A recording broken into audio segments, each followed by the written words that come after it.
The night she left, it wasn't raining because the weather was sad. It was raining because the universe was washing away something that no longer belonged.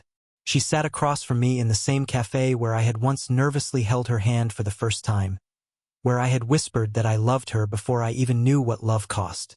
And she looked at me, really looked at me, and chose someone else's bank account over 3 years of my heart. I didn't scream. I didn't beg. I just sat there with cold coffee in front of me, watching her walk out that door, and I felt something strange happen inside my chest. Not just pain. Something harder. Something quiet and sharp, like a seed cracking open underground where nobody can see it yet. She left me for stability and status. She had absolutely no idea what she had just set in motion. Chapter 1. The night she said goodbye. I knew something was wrong the moment she walked in. Lily always smiled when she saw me. Not the big kind, just that small, corner-of-the-mouth smile that used to make my whole day feel worth it. But that Thursday night, she walked into the cafe with her eyes already apologizing for something her mouth hadn't said yet. I stood up. She sat down without hugging me. That alone told me everything. "Lily, what's going on?" I asked. "You've been distant for weeks. Just talk to me." She wrapped both hands around her coffee cup like she needed something to hold on to. She didn't look at me right away. When she did, her eyes were dry. That was the part that hurt the most. She wasn't even sad enough to cry. "Ethan," she said slowly, "I've been doing a lot of thinking. About us. About my life." She paused. "About what I need from my life." I sat back. "And what do you need?" "Someone who can actually give me a life, Ethan. A real one. Not potential. Not someday. Something real and stable now." I felt the words hit me one by one, like each one had weight. "I'm building something, Lily. You know that. It's just going to take a little more time." "I've been waiting for 3 years," she said, and her voice was calm. Not cruel, just finished, like a door closing quietly instead of slamming. "So this is about money. It's about security." She looked at the table. "Marcus asked me to give him a chance. He has a future I can see, Ethan. I can see it right now, today." Marcus Webb. I had heard the name before. Once, twice. Always in passing. I never thought he was a threat because I never thought love was something that could be outbid. I was wrong. "Did you ever love me?" I asked. The question came out quieter than I expected. She was quiet for a moment, one beat too long. "Love isn't always enough," she finally said. She left her coffee unfinished, picked up her bag, and walked out. The bell above the cafe door rang once and then went silent. I watched the door for a long time after, like she might come back. She didn't. I sat there for over an hour. The rain got louder outside. People around me laughed and talked and ordered dessert like nothing had happened. I just stared at my hands. But somewhere underneath the grief, something was already moving. Something that didn't feel like heartbreak at all. Felt like a beginning. Before continuing to the next chapter, please subscribe, like, and comment below. Which part shocked you the most? Let me know. Chapter 2. The morning after and the brother who stayed. I didn't sleep that night. I lay on my bed and stared at the ceiling and replayed every conversation I'd ever had with Lily, looking for the moment I should have seen it coming. I found too many. At 8 a.m., someone knocked on my door. I opened it to find Daniel standing there holding 2 coffees and a paper bag of food, wearing the same old hoodie he'd had since college. He looked at my face and nodded slowly, like a doctor confirming a diagnosis. "I know," he said, walking straight in without being invited. "How?" He held up his phone. There was a photo of Lily and Marcus at some restaurant. She was laughing. He had his arm around her. The timestamp said 10:43 p.m., barely 2 hours after she had walked out of that cafe. I stared at the photo for a long time. Then I turned my phone face down on the counter. "You knew," I said. It wasn't a question. Daniel set the food down and looked at me directly. "I thought I was reading it wrong. I hoped I was. Why didn't you say anything?" He was quiet for a second. Then, "Because you were happy, and I didn't want to be the one who took that from you." I didn't respond. I just sat down on the couch and put my head in my hands. Ethan. Daniel sat beside me. She's not worth the amount of space she's taking up in your head right now. I gave her 3 years, Dan. I know.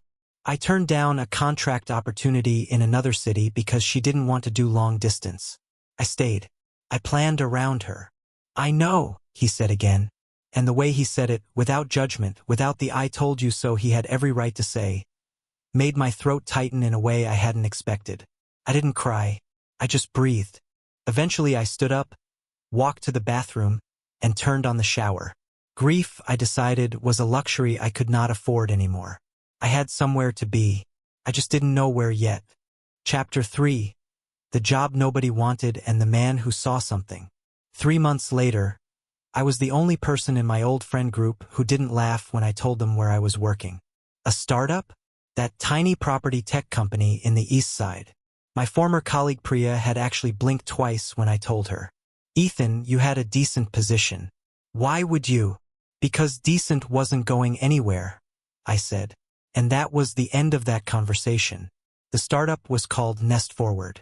12 employees, 1 shared printer, and a coffee machine that broke down twice a week. Most people saw a sinking ship. I saw a blank canvas. I came in early every day. I stayed late every night. I wasn't trying to impress anyone. I was trying to outrun the version of myself that had sat in that cafe unable to move. On my 3rd week, I was still at my desk at 9 in the evening when I heard footsteps behind me. I looked up to find an older man standing in the doorway of the open office.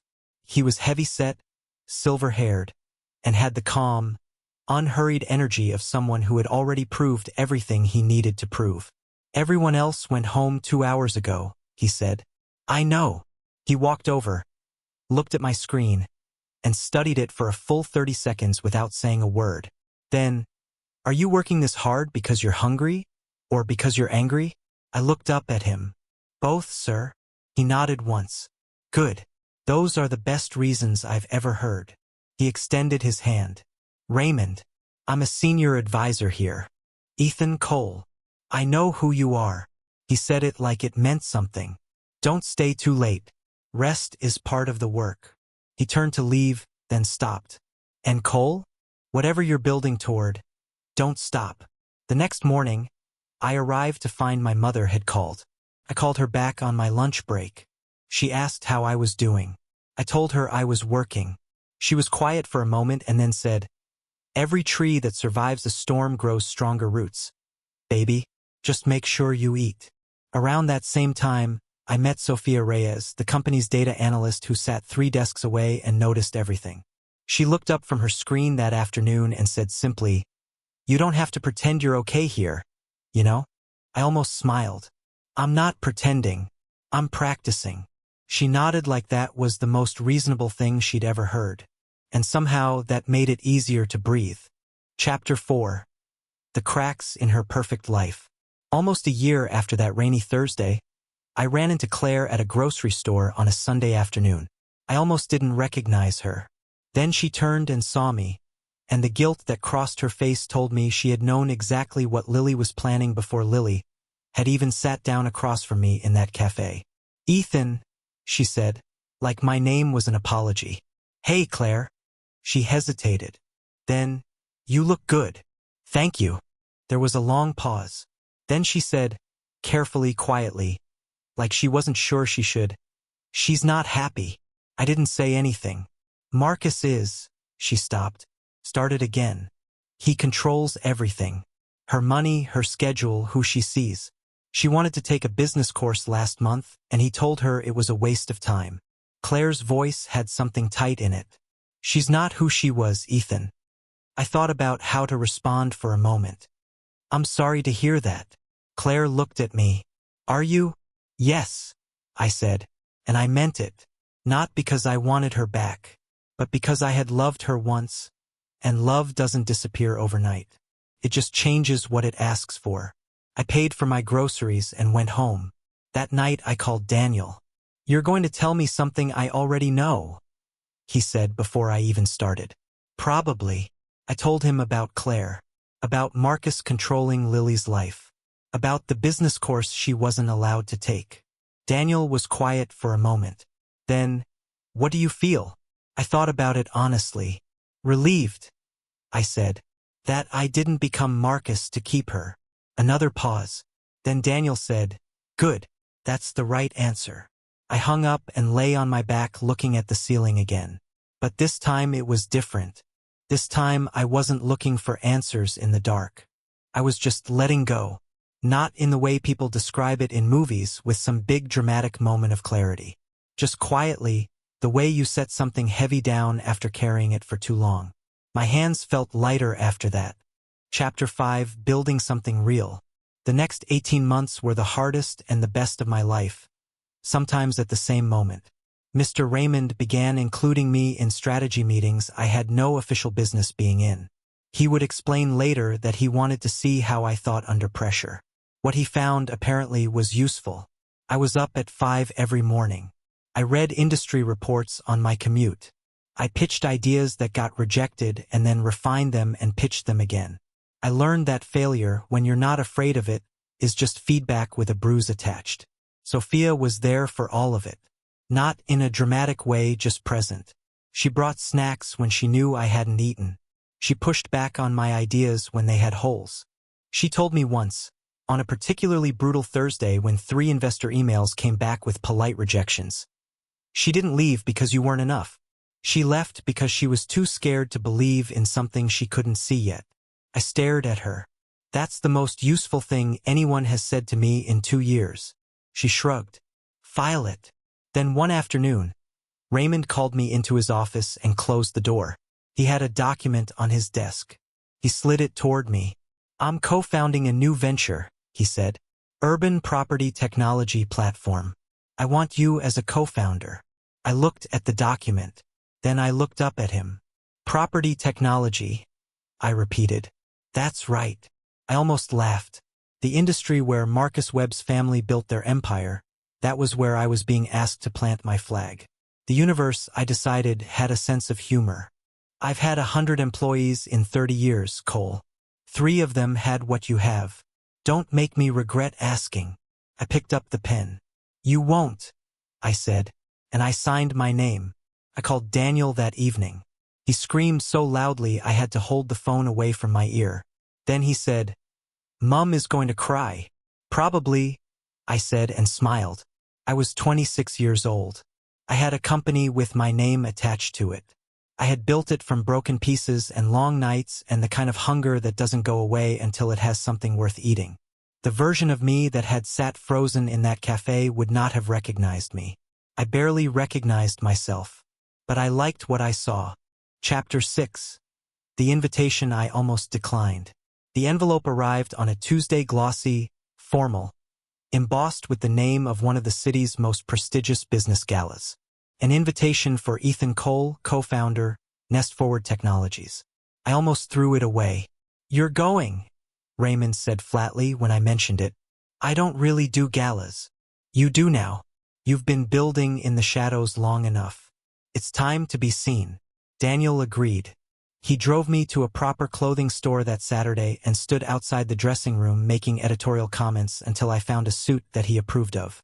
The night of the gala, he drove me to the venue personally. "You look like someone who actually belongs there," he said as I got out of the car. I straightened my jacket. "Maybe I do." Inside, the room was everything I once thought I'd never be invited into. But I moved through it naturally. I shook hands, answered questions, listened more than I spoke. Raymond introduced me to 2 investors who had already heard my name. A photographer asked for a photo for an industry publication feature. And then, across the room, I saw her, Lily. She was standing beside Marcus, wearing a deep green dress, looking exactly as beautiful as I remembered.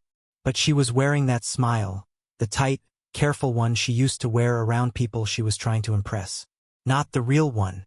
Not the one I used to know. Marcus said something. She laughed, but only after he did. I watched her for about 4 seconds. Then I turned back to my conversation. I didn't feel the pull I once expected to feel. I didn't feel triumph either. Just a clean, quiet clarity. Like finally closing a book you'd been trying to finish for years. My phone buzzed. "Daniel? You good?" I typed back. "Better than good." And I meant it completely. Chapter 7. The Truth About Marcus Webb. 3 weeks after the gala, a man I had never met introduced himself at a private business lunch and changed everything without meaning to. Jason Webb, he said, offering his hand. Marcus's older brother. I shook it. My expression stayed neutral. Whatever I felt internally, I had gotten very good at keeping my face calm. Jason was nothing like I expected. He was quieter, heavier, not physically, but in the way he carried himself, like someone who had been managing a crisis for months. I know about you and Lily, he said directly. I'm not here to make this strange. I just need to say something that affects you professionally. Go ahead. He looked at the table for a moment. Then, Marcus has been involved in some deals that they weren't clean. Client funds were mishandled. The family is managing some serious legal exposure right now. He looked up. I just don't want any of your company's work intersecting with the Webb name in the next 6 months. It won't be good for either of us. I nodded slowly. I appreciate you telling me. He stood to leave, then paused. I asked the only question I needed to. Does Lily know? Jason looked at me. It was a long look. Not unkind, just honest. He didn't answer with words. He just gave the smallest, almost invisible exhale, the kind that says not yet, but soon, and then he walked away. That evening, I called Sophia. You're not going to warn her, are you? She asked before I finished the story. No.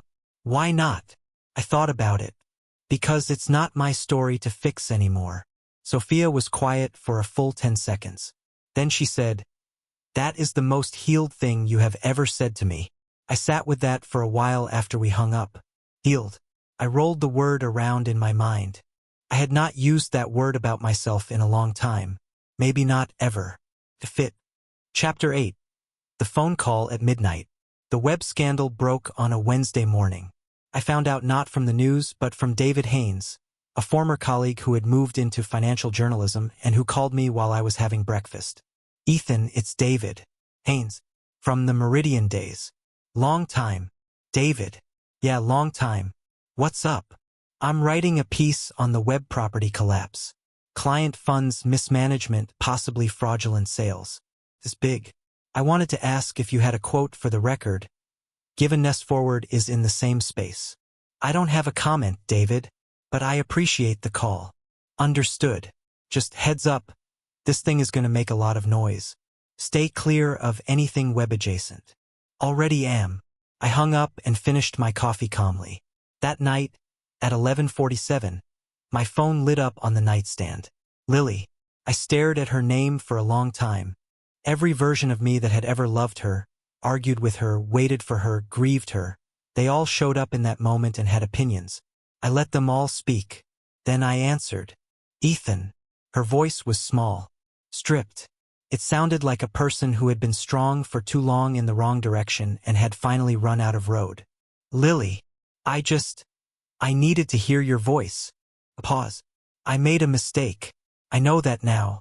I see what I gave up and What did you give up, Lily? I asked. My voice was calm. Not cold. Just settled. What exactly are you calling to get back? Silence. Because I'm not the same person I was in that cafe. I continued. And I think if you're honest with yourself, what you're really calling about isn't me. It's the version of the life you thought you were choosing. And that's not something I can give you. Ethan, I genuinely hope you find peace, I said. I mean that. I ended the call. I sat in the dark for a moment. Then, quietly, in the silence of my apartment at midnight, I smiled. Not because she had lost, but because I had won, and I had won the right way. Chapter 9. The Life She Wanted. 6 months later, Nest Forward launched its flagship platform, a property technology interface designed to make urban housing more transparent, accessible, and honest. It worked.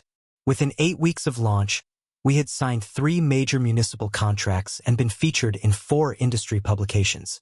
Raymond shook my hand in a conference room with floor-to-ceiling windows and said, 30 years, son. You're one of the rare ones.